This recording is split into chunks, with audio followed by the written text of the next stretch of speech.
आओ बच्चों, हम लोग 10.3 इंट्रोडक्शन पार्ट था उसको आगे बढ़ाते हैं। ये चैप्टर 10 है, straight line, NCERT math class 11th का ये चैप्टर, ठीक है ना। तो उसी में बहुत कुछ हम लोगों ने देखा था।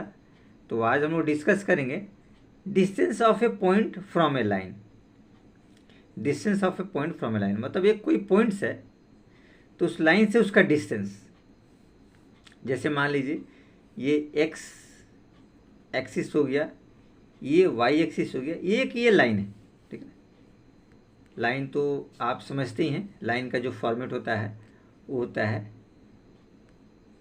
ए x b y plus c equal to 0, ये लाइन होती है। तो ये वाली लाइन है, आपको बताते हैं, ठीक है। ये जो लाइन आपको दिया हुआ है ये वही लाइन है, ए एक्स बी वाई, आप एज इट इज हमने इशारा कर दिया यहाँ पे, ए x b y plus c, ये लाइन आपको दिया हुआ है। और पॉइंट पी लिया हमने जो लाइन से कुछ दूरी पे है, x1 और y1 इसके कोऑर्डिनेट्स दिए। थोड़ा ध्यान रखिएगा, डिस्टेंस तो हम कहीं से भी ले सकते हैं। यहाँ से देखिए, यहाँ से ले सकते हैं, यहाँ से ले सकते हैं, यहाँ से ले सकते हैं, बट ये कंसीडर्ड नहीं होगा। डिस्टेंस का मतलब होता है जो शॉर्टेस्ट डिस्टेंस होता है, जो बिल्कुल उसके पास होता है, इन दोनों के बीच का जो शॉर्टेस्ट डिस्टेंस होता है, कम से कम, यानी ये स्मॉल दूरी, उसको हम लोग कवर करते हैं, उसी को हम लोग डिस्टेंस निकालते हैं। ध्यान रखिएगा, नहीं तो यहाँ से लेने के लिए देखिए अलग मेजरमेंट आएगा, यहाँ से अलग मेजरमेंट आएगा, यहाँ से अलग मेजरमेंट आएगा, इस लाइन को आगे बढ़ी मेजरमेंट अलग अलग है, लेकिन हम शॉर्टेस्ट डिस्टेंस है उसी को लोग, और डिस्टेंस को डी से इंडिकेट करते हैं। और ये परपेंडिकुलर होता है, ध्यान रखिएगा, ये परपेंडिकुलर डिस्टेंस होता है। जैसे हम लोग नॉर्मल फॉर्म में पढ़े थे, ये ओरिजिन से परपेंडिकुलर होता था, तो ये किसी पॉइंट से उस लाइन के ऊपर परपेंडिकुलर है। तो इसका फॉर्मूला होता है d इक्वल टू, डी क्या डिस्टेंस को दर्शा रहा है, ये देखिए, ये डिस्टेंस जो है दूरी, d equal to a x1 plus b y one plus c, ये मोड लगा हुआ है, और root under a square plus b square. चूंकि मोड इसलिए लगा हुआ है कि डिस्टेंस निगेटिव नहीं होता है। डिस्टेंस जो होता है कभी भी आपका निगेटिव नहीं होगा। आप एरिया ले लीजिए, निगेटिव नहीं होगा। ये सब कुछ ऐसी चीज़ें हैं, ठीक है, जो हमको ध्यान रखना होता है कि डिस्टेंस जो है ये निगेटिव नहीं होता है, एरिया निगेटिव नहीं होता है, इसको ध्यान रखें। तो कुछ ऐसी चीज़ें हैं ये निगेटिव कंसीडर्ड नहीं होती, ठीक है।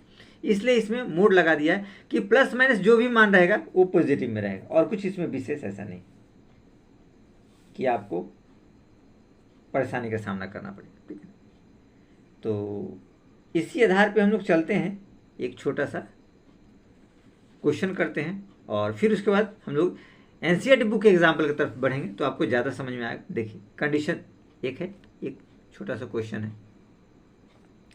From the distance of the point to 1 from the line इतना, find a distance of a point, इस पॉइंट का डिस्टेंस बताना है जो लाइन से, इस लाइन से कुछ दूरी पे है। अब कितनी दूरी पे है आपको बता रहा है। तो सबसे पहले तो आप एक डायग्राम को ड्रॉ कीजिए, मैं आपको डायग्राम ड्रॉ कर देता हूँ। हमारे पास, चलिए डायग्राम हमने ड्रॉ किया, ये देखिए, एक ये लाइन है, एक ये पॉइंट्स है, ये परपेंडिकुलर है। ये जो पॉइंट्स है 2 1 है पॉइंट्स, और ये जो लाइन है ये वाला है 3x 4y, 3x plus 4y और -2 इक्वल टू 0। ये तो लाइन दिया और पॉइंट्स दिया हुआ है, तो कुछ विशेष इसमें नहीं है। हम लोग को ही डिस्टेंस फार्मूला अप्लाई कर दिए, d बराबर, ठीक है। तो डिस्टेंस फार्मूला में d बराबर क्या हम लोग लिखेंगे, हम लोग लिख सकते हैं a x1 plus b y1 plus c, ये मोड लगाइए, और अपॉन में ए स्क्वायर प्लस बी स्क्वायर और इसका रूट लगाइए। यही है, कुछ विशेष इसमें नहीं है। देखिए, ए कितना दिया 3, और x1 दिया है 2, तो 3 × 3 × 2 हो जाएगा। यहाँ देख रही ए है, ध्यान रखिएगा। आप चाहें तो एज इट इज़ इसका रिक्वायरमेंट्स आप पहले यहाँ फुलफिल कर सकते हैं। ए बराबर देखिए 3 दिया हुआ है, बी बराबर 4 दिया हुआ है और सी बराबर -2 दिया यहाँ दिया, इसको हमने लिख दिया। अब ये मान a इंटू x1, तो ये 3 दिया है, यानी कि 3 गुने 2 प्लस b दिया है 4, तो 4 गुने y1 1, 4 गुने 1 और प्लस c दिया है -2, तो -2। मोड आप लगा देंगे आसानी से। नीचे a स्क्वायर 3 का स्क्वायर और b स्क्वायर 4 का स्क्वायर और ये मोड लगा दिया। तो रिजल्ट देखिए क्या आएगा, 3 दूनी 6, 6 प्लस 4 और -2, ये 2 माइनस में प्लस माइनस माइनस हो जाएगा। ये मोड आप लगाइए और अपॉन में देखिए 3 तिया 9 और 4 चौक 16, ये रूट अंडर आ गया। तो हमारे पास रिजल्ट आ गया 6 4 10, 10 में से 2 जाएगा तो 8 बचेगा। 6 4 10, 10 में से 2 गया 8, तो 8 ये मोड है तो 8 आ जाएगा और 16 9 25 का ये 5, यानी ये आपको निकलेगा। हम लोग लिख सकते हैं कि d = 8/5। बहुत आसानी से हम लोगों ने इसका डिस्टेंस निकाल लिया। इस क्वेश्चन का डिस्टेंस बहुत आसानी से हम लोगों ने निकाल लिया। कुछ विशेष इसमें ऐसा नहीं था जो आप लोग के लिए प्रॉब्लम क्रिएट करे। तो चलिए इसका चलते हैं सेकंड पार्ट की तरफ और देखते हैं। देखिए सेकंड पार्ट क्या कहता है। सेकंड पार्ट भी आपका इसी में कुछ विशेष ऐसा नहीं है कि आपको ये प्रॉब्लम क्रिएट करेगा। सेकंड पार्ट में कहता है distance between 2 parallel lines, 2 parallel line के बीच की दूरी। ये देखिए ये 2 पैरेलल लाइन के बीच की दूरी, ठीक है। ये क्वेश्चन भी हम लिख दिया है तो बाद में करेंगे, पहले इसको समझने की कोशिश करते हैं। ये देखिए 2 पैरेलल लाइन, ये 2 पैरेलल लाइन क्या दिया है, एक L1 लाइन हमने खींचा है और L2 खींचा हुआ है, ठीक। ये 2 पैरेलल लाइन हम लोगों ने दे रखा है। इसका देखिए इक्वेशन y बराबर mx प्लस c1 और y बराबर mx प्लस c2, क्योंकि c1 c2 ये डिफरेंट होने चाहिए, ध्यान रखिएगा। और ये दोनों की बीच की दूरी को d हमने माना है, ठीक है। लाइन हमने इंडिकेट किया है L1 L2, x एक्सिस है y एक्सिस है, इसको इंडिकेट किया है। तो इसकी डिस्टेंस निकालने के लिए पैरेलल लाइन का फॉर्मूला होता है, देखिए d c1 minus c2 mode के अंदर और रूट अंडर a² b²। इसमें भी वही कंडीशन है कि अगर माइनस में डिस्टेंस आता है तो मोड लगाने से पॉजिटिव रहेगा, क्योंकि डिस्टेंस निगेटिव कभी नहीं होता है। अब चलिए थोड़ा सा इसमें हम लोग डिस्कस करते हैं कि क्या कहना चाह रहा है, ठीक है।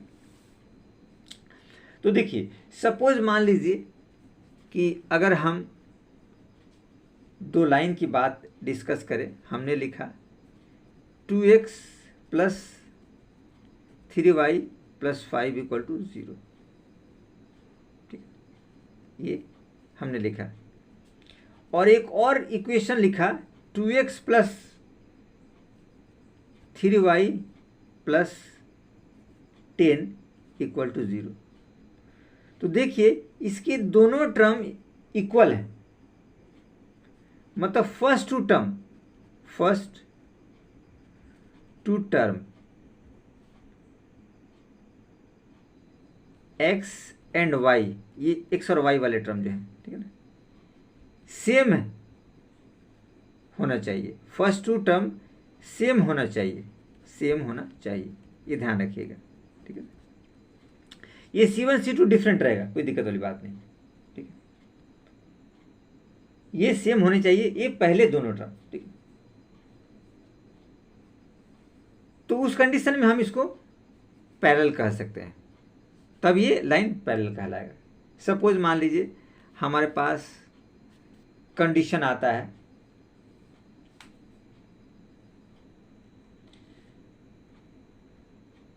2x प्लस 5y प्लस 7 = 0 और 2x प्लस 5y प्लस 7 = 0। तो ये दोनों इक्वेशन क्या हो गए, सेम हो गए। यहां हम लोग लिख सकते हैं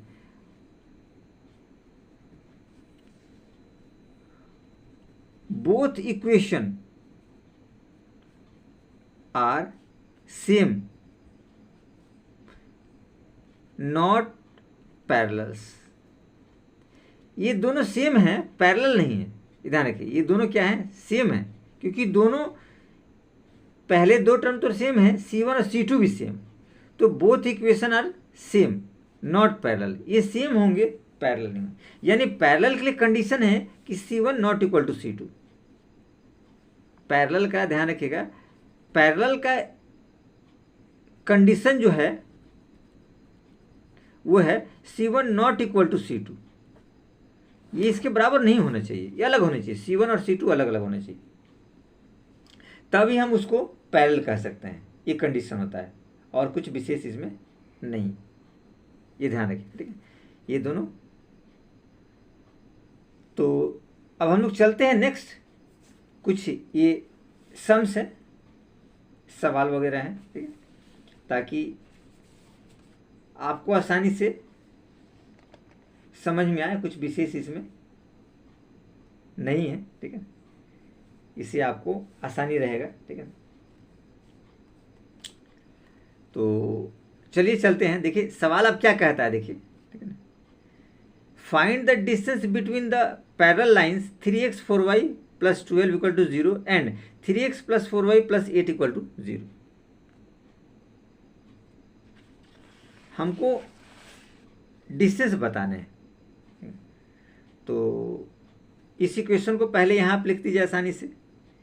इक्वेशन है 3x plus 4y plus 12 equal to 0, और दूसरा है 3x plus 4y plus 8 equal to 0। ये देखिए ये दोनों टर्म सेम है, तो हम लोग कह सकते हैं कि पैरेलल है, दोनों टर्म सेम है, और C1 C2 अलग अलग है, तो ये बात करेक्ट है कि ये पैरेलल है, तो इसका डिस्टेंस निकाला जा सकता है। अब देखिए डिस्टेंस का फॉर्मूला क्या होता है, C1 माइनस C2 मोड में, और a square plus b square root under. C1 क्या है 12 और C2 है 8, ये मोड में हो जाएंगे, और रूट देखिए 3 का स्क्वायर, a स्क्वायर है, और b 4 का स्क्वायर, तो 4 का स्क्वायर रूट।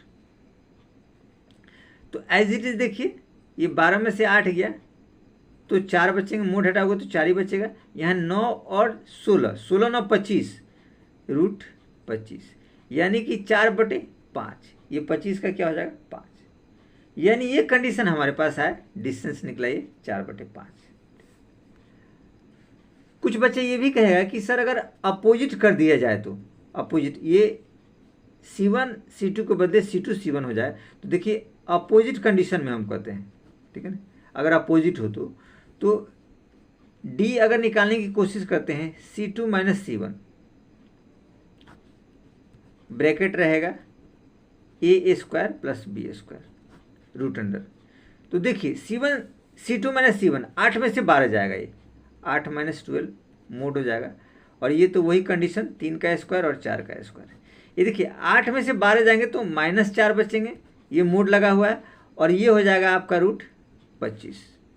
ये देखिए -4 है तो मोड है चूंकि, तो 4/5 आएगा D1, यानी इस वाले कंडीशन और इस कंडीशन में कोई फर्क नहीं है, इसलिए मोड का यही खासियत है,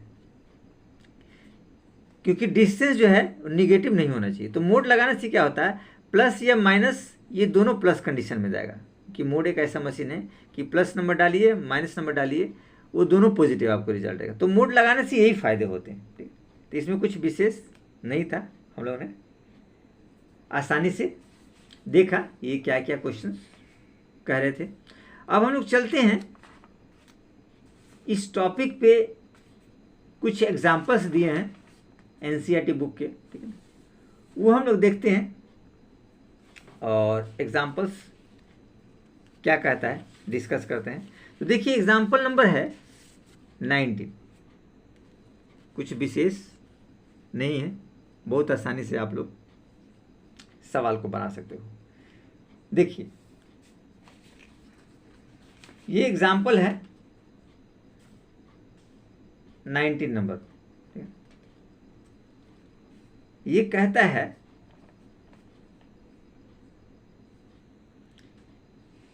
find the distance of the point 3, -5 from the line, इतना डिस्टेंस निकालना है इस लाइन से, ये जो पॉइंट दिया है इसकी दूरी, ठीक है, कुछ इसमें विशेष आपको नहीं है। तो पहले ये गिवन वाला पार्ट आसानी से लिख दीजिए। तो गिवन वाला पार्ट हमारे पास दिया है, पॉइंट दिया है 3 - 5, और लाइन जो दिया है आपके पास है 3x - 4y - 26 = 0। ये आपको दिया हुआ, कुछ विशेष नहीं। अब देखिए क्या कहता है कि डिस्टेंस हमको बताने हैं। सपोज मान लीजिए ये आपको लाइन रहा और ये पॉइंट्स रहा, ठीक है ना, ये डिस्टेंस रहा। पॉइंट क्या है 3, -5, ये रहा, ये लाइन है। इस लाइन का इक्वेशन आपको दे रखा है 3x - 4y - 26। ये जनरल इक्वेशन है, ध्यान रखिएगा, ये आपका जनरल इक्वेशन है दिया हुआ, ठीक है। तो जनरल इक्वेशन का फॉर्मेट आपको पता ही है, ax + by + c = 0, ये फॉर्मेट होता है, ये आप पहले से भी जानते हैं, ठीक है। तो चलिए, ये तो गिवन पार्ट हमने लिख दिया। तो जनरल इक्वेशन क्या हो जाएगा, आप यहाँ लिख सकते हैं जनरल इक्वेशन ऑफ लाइन, ये हो जाएगा ax + by + c = 0, ये होगा। अब कंपेयर करेंगे इन दोनों में, ऑन कंपेयरिंग, ये देखिए ax है, ये भी x वाला पार्ट है, तो ये 3 हो जाएगा। यानी हम लोग कंपेयर करके क्या लिखेंगे, a = 3, b = -4 और c = -26। ये पार्ट हमने आसानी से लिख लिया। इस पार्ट को लिखने से बेनिफिट है कि आपका काम आसानी से हो जाएगा और कुछ नहीं है। तो डिस्टेंस देखिए हम लोग निकालेंगे तो क्या होता है।